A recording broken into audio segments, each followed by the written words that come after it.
ಕೆಣಕಿರುವಂತ ವ್ಯಕ್ತಿಯನ್ನ ಕಚ್ಚಿ ಹೋಗ್ತೈತಿ ಒಂದು, ಇಲ್ಲ ಅಂದ್ರೆ ತನ್ನ ಪ್ರಾಣ ಕೊಟ್ಟು ಹೋಗ್ತೈತಿ ಒಂದು. ನೀಚ ರಾಜಕಾರಣಿಗಳಿಗೆ ಇವತ್ತು ಈ ವೇದಿಕೆ ಮುಖಾಂತರ ನಿಮಗೆ ಸಂದೇಶವನ್ನ ಕೊಡ್ತಾ ಇದ್ದೀನಿ.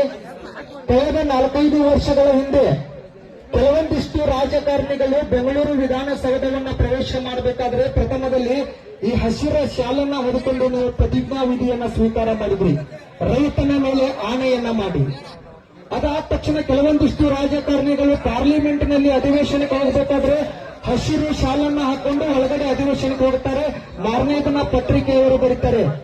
ನಾನು ಇವತ್ತು ಹೇಳ್ತಾ ಇದ್ದೀನಿ, ನಾವು ಹಾಕಿರ್ತಕ್ಕಂಥ ಶಾಲು ಪ್ರಜಾಪ್ರತಿನಿಧಿಗಳ ಮೇಲೆ ಶಾಲೆ ಹಾಕಿಲ್ಲ, ಆ ಒಳಗಡೆ ಹೋಗಿರ್ತಕ್ಕಂಥ ಎಲ್ಲ ರಾಜಕಾರಣಿಗಳು ಅವು ಹಾಕೊಂಡು ಹೋಗಿರ್ತಕ್ಕಂಥ ನಾಯಿಗಳು ಅಂತಕ್ಕಂಥ ಮಾತನ್ನ ಇವತ್ತಿನ ವೇದಿಕೆ ಮುಖಾಂತರ ಸಂದೇಶವನ್ನು ಕೊಡ್ತಾ ಇದ್ವಿ. ನಮ್ಮ ರೈತರು ನೆನಪಿರಲಿ, 3 ದಿನಗಳ ಹಿಂದೆ ಇಲ್ಲಿ ಹೋರಾಟವನ್ನ ಮಾಡ್ತಾ ಇದ್ದಾರೆ.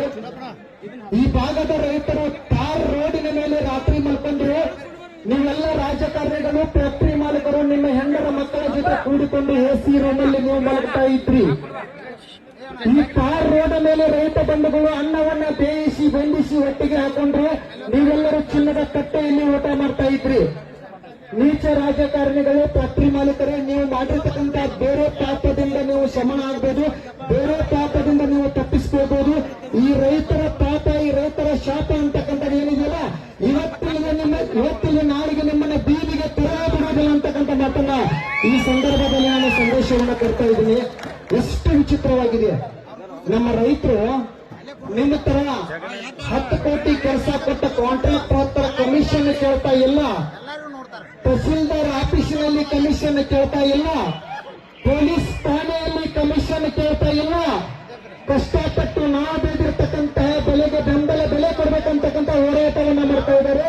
ಈ ಪುಣ್ಯದ ಭೂಮಿಯಿಂದ ಪರಮ ಪೂಜ್ಯ ಶಶಿಕಾಂತ್ ಗುರುಗಳಾಗಿರ್ಬೋದು, ಚೂಣಪ್ಪನ ಪೂಜಾರಿಯಾಗಿರ್ಬೋದು, ಹೋರಾಟಕ್ಕೆ ತಮ್ಮ ಬದುಕನ್ನ ಸಮರ್ಪಣೆ ಮಾಡಿಕೊಂಡಿದ್ದಾರೆ. ಅಂತ ಎಲ್ಲ ರೈತ ಮುಖಂಡರ ನಾಯಕತ್ವದಲ್ಲಿ ಇವತ್ತು ಅಥವಾ ನಾಳೆ ನಿಮ್ಮ ನೇತಿಗೆ, ನಿಮ್ಮ ಹೋರಾಟಕ್ಕೆ 3,500 ಕ್ವಿಂಟಲ್ ಮೇಲ್ಪಟ್ಟಾಗಿರ್ತಕ್ಕಂಥ ಘೋಷಣೆ ಇದೇ ಪುಣ್ಯದ ಭೂಮಿಯಿಂದ ಆಗ್ತದೆ ಅಂತಕ್ಕಂಥ ಮಾತನ್ನ ಈ ಸಂದರ್ಭದಲ್ಲಿ ನಾನು ವ್ಯಕ್ತಪಡಿಸ್ತಾ ಇದ್ದೀನಿ. ಕೊನೆಯಲ್ಲಿ ಮಾತನಾಡ್ತಾ ಇದ್ದೀನಿ. ಪರಮ ಪೂಜ್ಯ ಡಾಕ್ಟರ್ ಶ್ರೀ ಮುರುಘರಾಜೇಂದ್ರ ಶ್ರೀಗಳು ಪೂಜ್ಯ ಶಶಿಕಾಂತ್ ಗುರೂಜಿ ಅವರ ಬಗ್ಗೆ, ಚೂಣಪ್ಪ ಪೂಜಾರಿ ಅವರ ಬಗ್ಗೆ ಒಂದು ಸಂದೇಶವನ್ನ ವ್ಯಕ್ತಪಡಿಸಿದ್ರು. ಮಠದ ವತಿಯಿಂದ ಸುಮಾರು 5 ಕ್ವಿಂಟಲ್ ಅಕ್ಕಿ ಆಗಿರ್ಬೋದು, 1000 ರೊಟ್ಟಿ ಆಗಿರ್ಬೋದು, ಎಣ್ಣೆಯ ಡಬ್ಬಿಗಳನ್ನ ಕೊಟ್ಟು ಕಳಿಸಿದ್ದಾರೆ. ಪೂಜ್ಯರು ಹೇಳಿದ್ದಾರೆ, ಈ ಹೋರಾಟ ಎಷ್ಟು ದಿನ ನಡೀತಿರಲ್ಲ, ದಿನಂಪ್ರತಿ ಅದಕ್ಕೆ ನಾನು ಆಹಾರ ಸಾಮಗ್ರಿಗಳನ್ನ ಕೊಡ್ತೇನೆ, ಚೂಣಪ್ಪನ ಪೂಜಾರಿ ಅವರ ಜೊತೆಗೂಡಿ ತದನಂತರ ಪೂಜ್ಯ ಶಶಿಕಾಂತ್ ಗುರೂಜಿ ಅವರ ಜೊತೆ ಇರ್ತೀನಿ ಅಂತಕ್ಕಂಥ ಮಾತನ್ನ ಹೇಳಿದ್ದಾರೆ. ಪೂಜ್ಯರ ಒಂದು ಆಶೀರ್ವಾದ, ನಿಮ್ಮೆಲ್ಲರ ಪರಿಶ್ರಮದಿಂದ ನನಗೆ ಬಹಳ ಕೆಟ್ಟನಿಸ್ತು. ಕೆಲವೊಂದಿಷ್ಟು ರೈತರು ಏನ್ ಮಾಡ್ತಾ ಇದ್ರು ಅಂದ್ರೆ ಹಸಿರು ಶಾಲನ್ನ ಹಿಡ್ಕೊಂಡು ರೊಕ್ಕವನ್ನ ಕ್ರೋಢೀಕರಣ ಮಾಡ್ತಾ ಇದ್ರು, ಹಣ ಕ್ರೋಢೀಕರಣ ಮಾಡ್ತಾ ಇದ್ರು. ಈ ರೈತರ ಪಾಪ ರಾಜಕಾರಣಿಗಳಿಗೆ, ಫ್ಯಾಕ್ಟರಿ ಮಾಲೀಕರ, ನಿಮ್ಮ ಮನೆಯಲ್ಲಿರ್ತಕ್ಕಂಥ ಮಕ್ಕಳಿಗೆ ಇವತ್ತೆಲ್ಲ ನಾಳೆ ತಟ್ಟುತ್ತೀವಿ ಅಂತಕ್ಕಂಥ ಮಾತನ್ನ ಈ ಸಂದರ್ಭದಲ್ಲಿ ಮಾತನಾಡಲಿಕ್ಕೆ ಅವಕಾಶ ಮಾಡಿಕೊಟ್ಟಿರ್ತಕ್ಕಂಥ ಎಲ್ಲ ರೈತ ಬಂಧುಗಳಿಗೆ ಧನ್ಯವಾದಗಳನ್ನು ಸಮರ್ಪಣೆ ಮಾಡ್ತಾ ಇದ್ದೀನಿ. ಎಲ್ಲರಿಗೂ ಧನ್ಯವಾದಗಳು. ಮುಗುಳುಕೋಡದ ಪರಮ ಪೂಜ್ಯರಾಗಿರ್ತಕ್ಕಂಥ ಡಾಕ್ಟರ್ ಮುರುಘರಾಜೇಂದ್ರ ಮಹಾಸ್ವಾಮೀಜಿಗಳಿಗೆ ಇಲ್ಲಿ ಸೇರಿರ್ತಕ್ಕಂಥ ಸಮಸ್ತ ಅನ್ನ ಬಳಗದಿಂದ ಭಕ್ತಿಪೂರ್ವಕ ಧನ್ಯವಾದಗಳನ್ನು ಇಲ್ಲಿಂದ ನಾನು ಸಲ್ಲಿಸ್ತೇನೆ ಅವ್ರಿಗೆ. ಅದೇ ರೀತಿಯಾಗಿ ಸೋಮು ಹೋರಾಟಿ ಒಟ್ಟಿಗೂ ಕೂಡ ಧನ್ಯವಾದಗಳನ್ನು ಸಲ್ಲಿಸ್ತೀನಿ. ಅತನಿಯಿಂದ ಬಂದಿರತಕ್ಕಂಥ ಮಿತೇಶ್ ಕಟ್ಟಿ ರಾಯಬಾಗ್ ವಕೀಲ